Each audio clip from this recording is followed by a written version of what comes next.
E aí, podemos? Mais uma questão? Vamos lá, desafio total. Aí você olha essa questão assim, desse tamanhão, né? Ai, meu Deus do céu, já tem logo, né? Dá logo um trimelique. Mas olha só, acredita. E logo um caso hipotético. 3. João, Marcela e Marcela nada, Manuela. João, Manuela e Francisco, todos servidores públicos federais, praticaram condutas sujeitas às respectivas sanções previstas na Lei 8.112. João recusou-se a ser submetido à inspeção médica, determinada pela autoridade competente. Manuela revelou o segredo do qual se apropriou em razão do cargo. Fofoqueira Manuela, né? Francisco aliciou subordinados para que se filiassem a um determinado partido político. A ação disciplinar prescreverá em 2 anos para a sanção referente à falta praticada por... Olha só, questão boa demais. Questão que te exige ali conhecimento e raciocínio. Primeiro, você tem que perceber quais são os ilícitos ali praticados, né? Ó, João se recusou a ser submetido à inspeção médica. Então, vamos lá, vamos resolver essa questão. Aí você bota, João recusou-se vamos lá, voltar aqui, a ser submetido à inspeção médica. Aí você, para saber sobre prescrição, não é? Porque o núcleo da questão é prescrição, e prescrição em 2 anos, você tem que saber se o ilícito praticado é punido com suspensão. Então você vai ter que fazer caso a caso. João, se o ilícito praticado é punível com suspensão, por quê? Porque a suspensão é que vai prescrever em 2 anos, né? Eu até ia explicar isso no final, passei na frente. Exatamente isso. Nós temos 3 prazos prescricionais, tá certo? Mas vamos lá. João, ele se recusou a submeter à inspeção médica. Isso aí é penalidade, qual é? Desprovado no processo, né? A penalidade aplicável é suspensão. Vamos voltar para lá. O que mais? Manuela revelou o segredo do que se apropriou em razão do cargo, ok? Aí Manuela, ela praticou um ilícito, né, passível de demissão, ok? Isso aqui está lá no artigo 130, parágrafo 1º. A demissão no 132, esse aqui é o inciso 9, ok? E agora falta quem? O Francisco, que aliciou seus subordinados para que se filiasse a determinado partido político. O Francisco, ele praticou ilícito passível de advertência. Isso está lá no artigo 129 da Lei 8.112, tá bom? Aí, na prescrição disciplinar, da ação disciplinar, não é a prescrição do direito de petição, nós temos 3 prazos. Nós temos o prazo de 180 dias, de 2 anos e de 5 anos, ok? 180 dias, advertência, 2 anos, suspensão e 5 anos, aquelas mais graves, demissão, destituição e cassação, ok? Então é isso. Aí você tem que lembrar, você tem que verificar qual é o ilícito, qual a punição para esse ilícito e qual a prescrição para essa punição, para chegar a essa resposta. Né? Então, a questão muito inteligente, bem legal. Aí ele quer saber prescrição de 2 anos. Prescrição de 2 anos é suspensão. O ilícito praticado que cabe suspensão é o ilícito praticado por João. Muito inteligente essa questão, muito legal.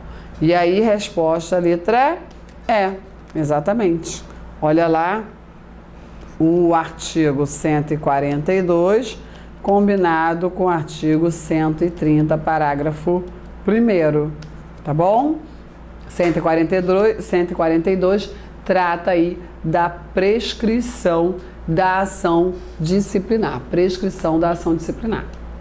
Tranquilo? Show, né? Podemos? Então, uma questãozinha boa. Mais uma questão. Acerca do que prevê a Lei 8.112 sobre o processo administrativo disciplinar, seguem-se 3 afirmações. Vamos lá analisar. 1. O processo disciplinar será conduzido por uma comissão de 3 servidores estáveis, designados pela autoridade competente, sendo facultada a participação de parente do acusado até o 3º grau. Olha, não precisava nem ter estudado muito, né? Olha a lógica da coisa.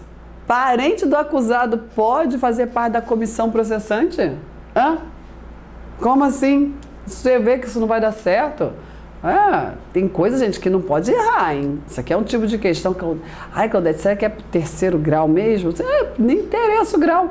É parente, como é que vai ser facultada a participação? Proibida a participação, até para poder garantir o quê? A imparcialidade, né? Que a comissão precisa ter. Ela tem que conduzir seus trabalhos com imparcialidade. Como é que com o parente do acusado vai dar certo isso, né? Agora o resto está certo, o processo é conduzido por uma comissão. Isso o PAD ordinário, né? Comum. Não é o sumário. Conduzido por uma comissão de 3 servidores. Se for PAD sumário, a comissão é de 2 servidores. Aqui é PAD ordinário, 3 servidores estáveis, designados pela autoridade competente, sendo vedada a participação de parente até o 3º grau. Isso está lá no artigo 149, parágrafo 2º. Show? 2. Então tá errada a afirmativa. A sindicância pode resultar em arquivamento do processo. Claro, né? Pode resultar. Esse arquivamento do processo não é que a sindicância vai resultar no arquivamento do PAD, não é isso não. É que ela é um processo sumário não, vou melhorar, há quem chame de sumaríssimo, mas é um processo de mera averiguação que pode resultar em penalidade branda, ok? Então, quando se fala em arquivamento do processo, é do processo da sindicância. E aí ela tem 3 possíveis resultados. No final da sindicância, ou a autoridade arquiva, porque nada foi provado, ou ela aplica a penalidade branda, que é advertência e suspensão até 30 dias, ou ela instaura um PAD. Por quê? Porque o ilícito verificado, apurado, não é comprovado, calma aí, né? O ilícito apurado, a princípio, enseja penalidade mais grave, ou seja, superior a 30 dias de suspensão, demissão, destituição e cassação. Entendeu? Então aí tem que ser necessariamente instaurado um PAD. Então tá perfeito, essa afirmativa tá correta, pode resultar em arquivamento. Isso está lá no artigo 145, inciso 1. Que mais?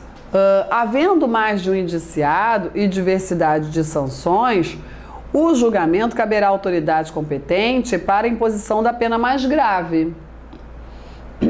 Claro, né? Quem pode mais, pode menos. Né? Quem aplica demissão, aplica advertência. Agora, quem aplica advertência, nem sempre tem competência para aplicar a demissão. Certo? Então, assim, existe um escalonamento hierárquico administrativo que tem que ser observado, né? Tem lá as competências para aplicar penalidades, e aí isso é importante lembrar, que a autoridade que pode aplicar demissão, ela pode aplicar.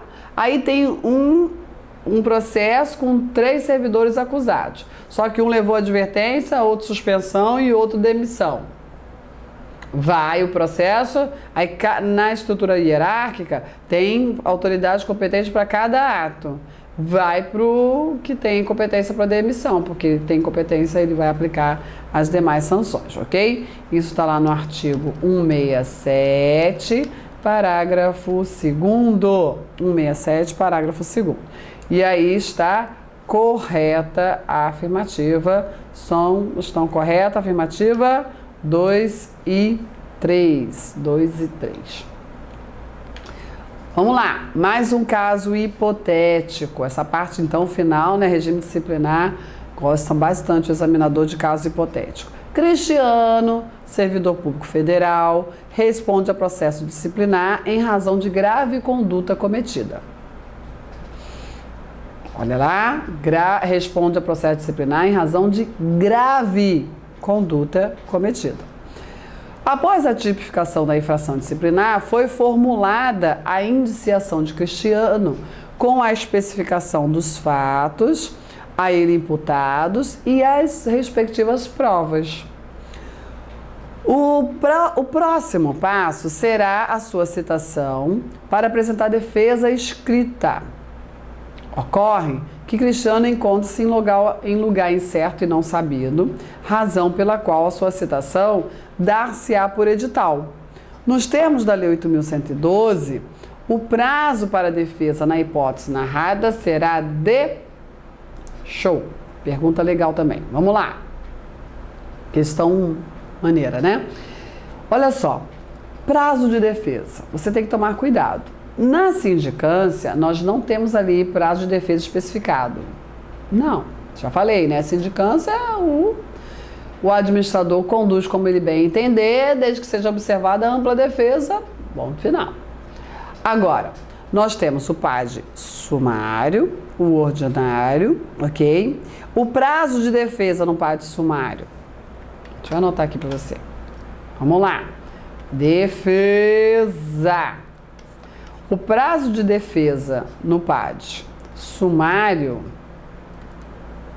é de 5 dias. O prazo de defesa no PAD ordinário, regra, é de 10 dias. Ok? Só que tanto no sumário quanto no ordinário, deve ser observada a citação pessoal. Todo acusado tem o direito, sob pena de cerceamento de defesa, da citação pessoal. O que é a citação?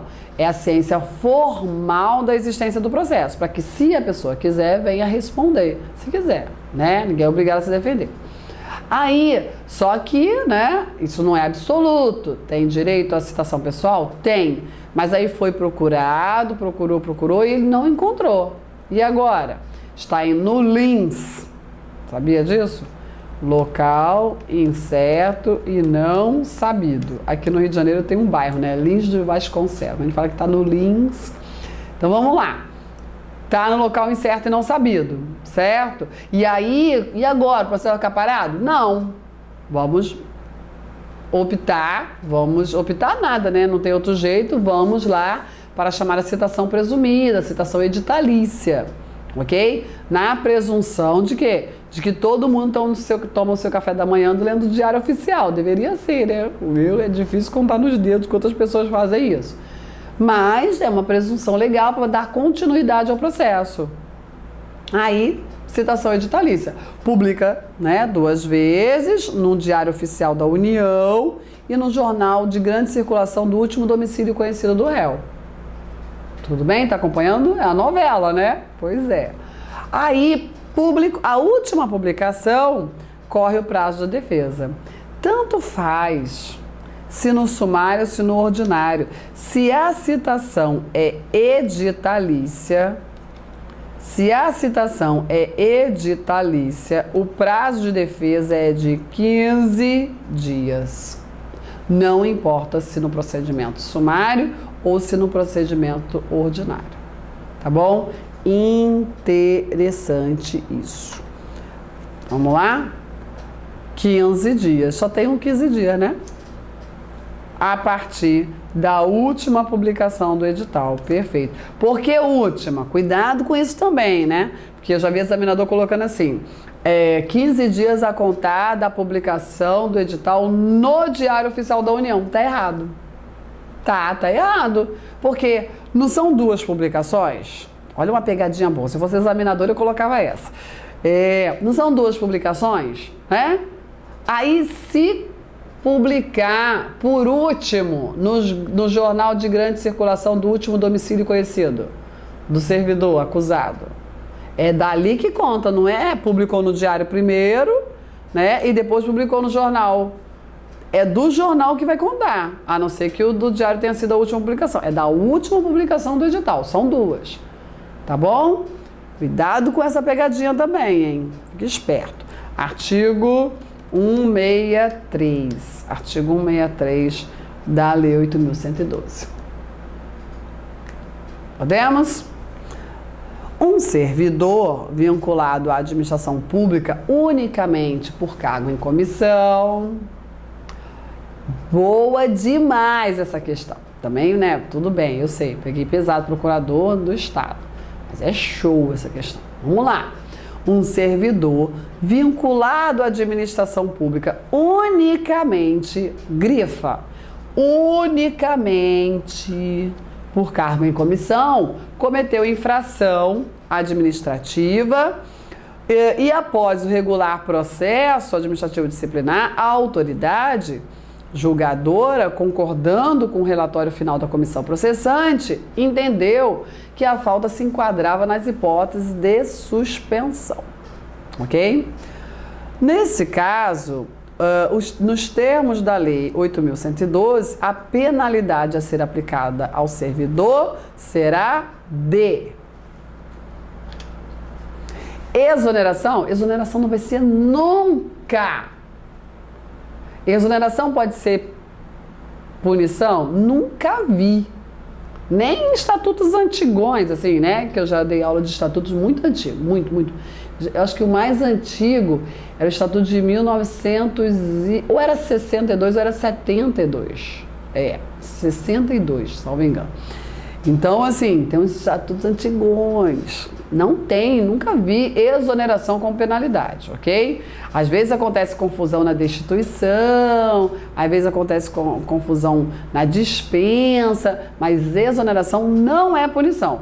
Nem a exoneração de ofício, nem a exoneração que inabilita o estágio probatório, né?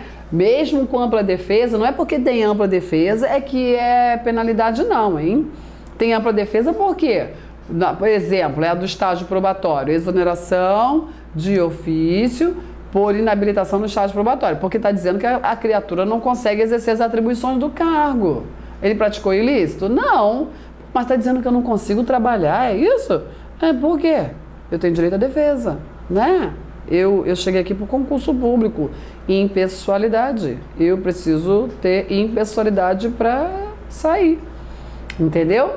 Então é isso. Então a exoneração não vai ser punição. E o ilícito ali é punição. Destituição de cargo em comissão, demissão, suspensão, desligamento. Desligamento também não, né?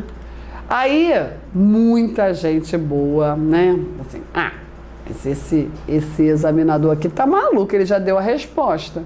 Que se ele fala que se enquadra em suspensão, ele tá... Você acha que ia ser fácil assim? Não, né? Qual é o detalhe? Cargo em comissão. Quem ocupa cargo em comissão são dois tipos de servidores. Não é isso? Quem pode ocupar cargo em comissão? Cargo em comissão. Hein? O servidor efetivo, né? Aquele que já tem um cargo efetivo. E aqueles que a gente chama de exclusivamente... ficou horrível isso aqui. Deixa eu pegar aqui. Cargo em comissão. Vamos lá. O servidor efetivo e aquele que...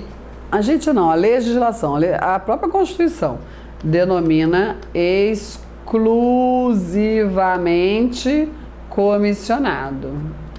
A questão trata exatamente desse, né? Ela fala, ocupavam unicamente um cargo em comissão. Então ela está falando de quem? Do exclusivamente comissionado, entendeu? Do exclusivamente comissionado. Aí, vamos voltar para cá. Aí, o que diz o examinador? Olha, após o regular processo administrativo disciplinar, o que aconteceu? Foi concluído, né, a autoridade concordou com o relatório da comissão. Você sabe que a comissão, ela faz um relatório, né, conclusivo quanto à inocência, né, ou não do servidor. E aí, esse relatório é acatado pela autoridade, apesar do relatório ser conclusivo, nenhuma comissão tem poder de decisão, a decisão, o julgamento é da autoridade competente, que acata o relatório da comissão para que ele faça parte integrante, como parte expositiva da sua decisão. Mas pode a autoridade competente discordar do relatório? Sim, um relatório contrário às provas dos autos, aí a autoridade faz o seu próprio relatório, tá bom? Mas aqui ela concordou com o relatório da comissão e verificou que a falta se enquadrava numa hipótese de suspensão. Como esse servidor é unicamente ocupante de cargo em comissão, ele é exclusivamente comissionado, ele não tem cargo efetivo, e a falta se enquadra na hipótese de suspensão, aí o que vai acontecer? Tem tratamento diferenciado? Tem. Sabe o que acontece? Olha lá o artigo 135. O artigo 135. O artigo 135, ele diz o seguinte, lá no artigo, que a destituição do cargo em comissão, exercido por não ocupante de cargo efetivo, será aplicada nos casos de infração sujeita à penalidade de suspensão e demissão. Então, isso está lá no artigo 135. Então, qual é a interpretação que se deve entender? Para cargo em comissão, sempre será destituição. Para aplicar a penalidade ao ocupante de cargo em comissão, sempre será destituição, seja para o efetivo que está no cargo comissionado, seja para o exclusivamente comissionado. No desempenho comissionado, qual é a penalidade? Destituição. E a demissão, para que serve demissão? Para aplicar no desempenho efetivo. Servidor efetivo, no cargo efetivo, ele sofre demissão, ativo, né? Demissão. Uma vez comissionado, todos são comissionados. O efetivo, ele tem um tratamento funcional assim por trás, né? Diferenciado, mas enquanto comissionado, né, tem vários pontos que tem o mesmo tratamento. Ou seja, enquanto penalidade, ele também sofre destituição. E o detalhe, às vezes ele sofre destituição no cargo comissionado e nada sofre no efetivo, não necessariamente está vinculado. Se ele é destituído do cargo em comissão e nada sofre no cargo efetivo, o que acontece com ele? Ele volta a trabalhar no cargo efetivo. Tranquilo? É isso. A não ser que a autoridade também aplique uma penalidade no efetivo, que pode ser a demissão, suspensão, etc. Bom, um outro ponto existe diferença de fundamentação da destituição do cargo em comissão para o exclusivamente comissionado e para o efetivo que está no cargo comissionado. O exclusivamente comissionado, ele vai sofrer destituição quando configurar um ilícito passível de suspensão ou demissão. Então, não existe um rol para aplicar destituição. Não. A destituição, ela é aplicável, aí depende. Se for para o comissionado que também é efetivo, ele vai sofrer a destituição nos casos de demissão. E essa é a melhor interpretação. E quando ele for exclusivamente comissionado, ele não vai sofrer suspensão. Não existe suspensão para o exclusivamente comissionado, entendeu? Pro efetivo que no momento está no comissionado, existe? Existe. Suspensão para ele é suspensão. Agora, isso para o efetivo que está nomeado para um cargo em comissão. Agora, suspensão para o exclusivamente comissionado é destituição. Ok? Destituição. Cuidado com essa diferença. Sempre martelei isso nos meus módulos teóricos, sempre grifei muito isso, né? E agora, ó, questão de prova. Tava demorando cair isso. Eu tava bem falando disso um tempão e agora apareceu na prova, né? Agora foi caso de prova, resposta, gabarito, letra A. Olha lá o artigo 135. Tudo bem? Artigo 135 da Lei 8.112. Muito boa essa questão. Eu sei, quando você lê aquele artigo 135, não é fácil não fazer essa conclusão toda. Mas quem está te falando é a pessoa que se aprofundou no estudo da Lei 8.112, né? Tranquilo? Eu já cheguei a ver algumas confusões de banca, mas as bancas estão se antenando, ok? Tudo bem? Vamos lá para mais um desafio, mais uma questão. De acordo com a Lei 8.112, a pena de suspensão do servidor público pode ser aplicada no caso de pena de suspensão. Vamos lá. Inassiduidade habitual? Suspensão? Esse tipo de questão cai muito em prova. Inassiduidade habitual? Não, inassiduidade habitual é caso de demissão, né? E pelo PAD, lembra disso? Sumário. Aplicação irregular de dinheiros públicos? Demissão, imagina, aplicação irregular de dinheiro público. Claro que é demissão. Incontinência pública e conduta escandalosa na repartição, aquela pessoa, né, espalhafatosa, barraqueira, e aí?